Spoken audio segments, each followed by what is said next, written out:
Hello दोस्तों, चीनी यानी शुगर हम लोग रोज खाते हैं, फिर चाहे चाय कॉफी में हो या मिठाइयों में। पर क्या आपने कभी सोचा है कि आखिर दानेदार सफेद चीनी किस चीज से बनती है और फैक्ट्री में से कैसे बनाते हैं? तो चलिए जानते हैं इस कमाल की वीडियो में कि चीनी यानी शुगर कैसे बनती है। इसलिए वीडियो को बिना स्किप किए एंड तक जरूर देखना।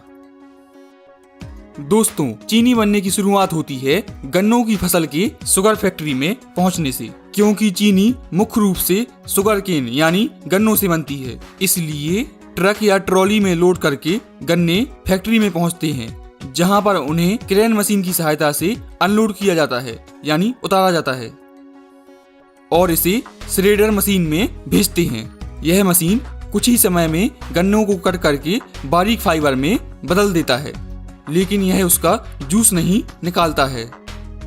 अब जो फाइबर हमें मिला है, इस फाइबर को लाइन से एक के बाद एक लगे रोलर मिल के बीच में से गुजारते हैं, जिससे फाइबर में मौजूद एक एक बूंद जूस को निकाल लिया जाता है। 2-3 रोलर से गुजरने के बाद इसमें गर्म पानी डालकर फिर से रोलर के बीच में से गुजारते हैं। इस तरह से 99% तक जूस निकल जाता है। अब इस फाइबर को मशीन की सहायता से छानकर अलग कर लेते हैं, जिसे बगैस कहते हैं। लेकिन यह बगैस वेस्ट नहीं होता, बल्कि इसे जलाकर ही फैक्ट्री की सारी ऊर्जा और बिजली बनाई जाती है। इस तरह से फैक्ट्री ऊर्जा के लिए आत्मनिर्भर हो जाती है। अब इस प्रोसेस से निकले जूस को छानकर बड़े बड़े टैंकों में इकट्ठा कर लेते हैं, जिसे हम रॉ जूस कहते हैं। अब इस रॉ जूस को लैब टेस्ट के लिए भेजते हैं, जहां पर उसका केमिकल कंपोजिशन और शुगर कंटेंट चेक किया जाता है। लैब टेस्ट के बाद जूस को रिएक्शन टैंक में भेजते हैं, जहां पर इसमें जरूरत के अनुसार लाइम यानी चूना डालते हैं और साथ साथ सल्फर गैस भी छोड़ते हैं। इन सब को फिर मशीन की सहायता से 5-6 घंटों के लिए मिलाया जाता है। इस दौरान ब्लीचिंग और एल्कलाइजेशन की प्रोसेस होती है, जहां से फिर इसे क्लेरिफायर टैंक में भेजते हैं। वहां पर इसे टैंक में भरकर छोड़ देते हैं और कुछ समय बाद सारा कीचड़ नीचे बैठ जाता है सेडिमेंट के रूप में और साफ पीला जूस ऊपर रह जाता है।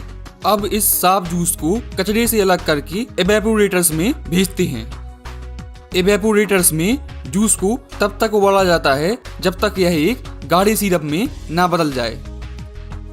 अब इस सिरप को प्रोसेसिंग टैंक में भेजते हैं, जहां पर इसे पहले गर्म करते हैं। फिर इसमें पहले से बनी चीनी के कुछ दाने डालकर ठंडा करते हैं, जिससे ठंडा होने पर बाकी सिरप भी शुगर क्रिस्टल यानी दानों के रूप में जमने लगता है।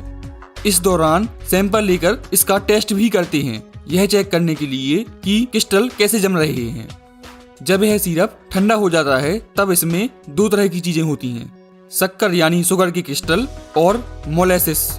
मोलेसिस एक गुड़ की तरह दिखने वाला लिक्विड होता है, लेकिन यह गुड़ नहीं होता।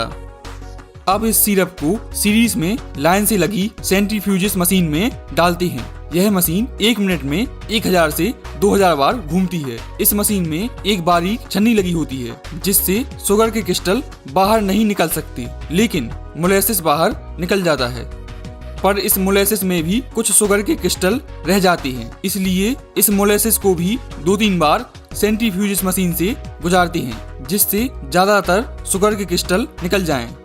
अब इन शुगर क्रिस्टल को इकट्ठा करके कन्वेयर की सहायता से ड्रायर में भेजते हैं, जहां पर इसे हल्के गर्म वातावरण में सुखाया जाता है। अब हमें हल्के भूरे रंग की यानी ब्राउन कलर की शुगर यानी चीनी मिल जाती है, जिसे रॉ शुगर कहते हैं। लेकिन अभी यह उस तरह की सफेद नहीं होती। जिस सफेद चीनी का इस्तेमाल हम लोग करते हैं, उसे रिफाइंड शुगर कहते हैं। रॉ शुगर से रिफाइंड शुगर बनाने के लिए रॉ शुगर को डिस्टिल्ड वाटर यानी पानी में अच्छी तरह से घोल लेते हैं, ताकि सारे क्रिस्टल अच्छे से घुल जाएं। फिर उसे सैंड एंड ग्रेवल फिल्टर से गुजारते हैं, जो इसमें मौजूद रेत और कंकड़ आदि को छानकर अलग कर देता है। वहां से फिर इसे डीकलराइजेशन टैंक में भेजते हैं, जहां पर चीनी को सफेद करने की प्रोसेस होती है।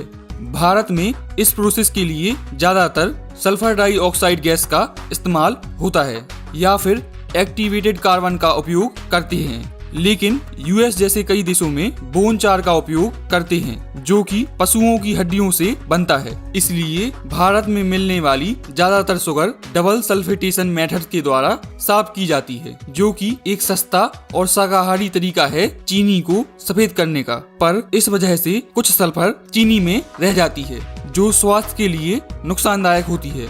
इसलिए आपने सल्फर फ्री शुगर के बारे में सुना होगा, जो कि एक्टिवेटेड कार्बन या फिर बोन चार के द्वारा बनाई जाती है। तो चलिए आते हैं अपने मेथड पे। डीकलराइजेशन टैंक में छने हुए घोल यानी सॉल्यूशन को भरकर कुछ समय के लिए छोड़ देते हैं। इस दौरान टैंक में मौजूद सल्फर डाइऑक्साइड या फिर एक्टिवेटेड कार्बन सारे कलर को एब्जॉर्ब कर लेता है, यानी सोख लेता है और एक क्लियर सफेद लिक्विड बन जाता है, जिसे फिर वैक्यूम एवेपोरेटर में भेजते हैं, जो इसमें मौजूद पानी को गर्म करके निकाल देता है और एक गाढ़ा सिरप बन जाता है। इस सिरप में कुछ चीनी के दाने डालकर ठंडा करते हैं, जिससे ठंडा होने पर यह शुगर क्रिस्टल यानी दानों के रूप में जमने लगता है। अब एक बार दोबारा इसे सेंट्रीफ्यूजेस मशीन्स में डालते हैं, जिसमें बारीक छन्नी होती है, जिनसे चीनी यानी शुगर के क्रिस्टल नहीं निकल सकते, लेकिन पानी और मोलेसिस के बचे हुए पार्टिकल्स निकल जाते हैं, क्योंकि यह मशीन बहुत तेजी से घूमती है, जिस कारण सेंट्रीफ्यूगल फोर्स जनरेट होता है और सिर्फ व्हाइट शुगर क्रिस्टल यानी सफेद चीनी के दाने रह जाते हैं, जिसे फिर घूमते हुए रोटेटिंग ड्रायर मशीन में भेजते हैं, जो इसमें मौजूद नमी को अलग कर देता है और जो शुगर क्रिस्टल यानी दाने आपस में चिपके रहते हैं उन्हें भी अलग कर देता है। फिर इसे बड़ी बड़ी वाइब्रेट करती हुई छन्नियों के द्वारा छानकर इसे स्टोरेज टैंक में भेजते हैं, जहां पर हजारों टन शुगर को रखा जाता है, जहां से फिर इसे ऑटोमेटिक फिलिंग मशीन के द्वारा प्लास्टिक बैग्स यानी बोरे में भरते जाते हैं और इसके ऊपरी सिरे को सीकर पैक कर देते हैं, जहां से फिर इसे आगे ट्रांसपोर्ट किया जाता है। तो इस तरह से बनती है चीनी यानी शुगर। अगर आपका कोई डाउट हो तो नीचे कमेंट करके जरूर पूछें, और अगर वीडियो अच्छी लगी हो तो लाइक करें, चैनल को सब्सक्राइब करें और दोस्तों के साथ शेयर करना बिल्कुल ना भूलें। मिलते हैं किसी दूसरी वीडियो में, तब तक के लिए जय हिंद, जय भारत।